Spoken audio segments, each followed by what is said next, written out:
For generations, this throne represented the Kuru Dynasty's central authority, but following rapid deaths in the royal family, Hastinapur's seat of power remained empty. After Maharaja Shantanu's death, his successor Chitrangada was killed without an heir, ending his branch.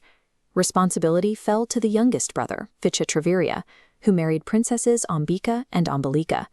However, Vichitravirya also died young, leaving the empire without a successor. While Bhishma remained the most capable leader in the capital, he was bound by a strict vow of celibacy and could not legally take the crown or father children of his own. The Kuru lineage now faced total extinction. This vacuum forced the remaining leadership to bypass traditional customs and seek an external solution to produce an heir. Queen Mother Satyavati turned to an ancient legal provision known as Niyoga. This allowed a surrogate to father a child with a widowed queen, ensuring the kingdom's survival.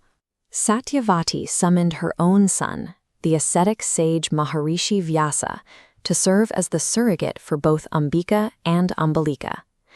Vyasa had spent years in rigorous meditation. When he arrived in royal chambers, his harsh, unkempt appearance contrasted sharply with the palace's luxury. As Vyasa approached, Queen Ambika was overwhelmed by fear. At the moment of their meeting, she squeezed her eyes shut, unable to look at the sage. This reaction dictated the physical state of her child. Her son, Dhritarashtra, was born physically powerful, but because his mother had refused to see him, he was born completely blind. The queen's brief moment of panic resulted in a permanent physical restriction for the first prince of the new generation. Vyasa next visited the younger queen, Ambalika. While she kept her eyes open, she was so struck by his presence that she turned pale and bloodless with terror. Her son, Pandu, inherited this physical state. He was born with a chronic lack of vitality and a pale, weakened constitution that would affect him for the rest of his life. Dissatisfied with two flawed heirs, Satyavati requested a third attempt. However, Ambika secretly sent her personal maidservant to meet the sage instead. Unlike the queens, the maidservant showed no fear. She greeted Vyasa with composure and respect, fulfilling the request with a calm mind. Her son, Vidura, was born in perfect health, growing to become the most intellectually capable of the three, known for his wisdom. These three births created a fragmented generation of leadership. The palace housed a blind prince, a frail younger prince, and a brilliant third son born to a commoner. This matrix shows how the three princes aligned with the legal requirements for kingship: royal blood, physical fitness, and visual capability.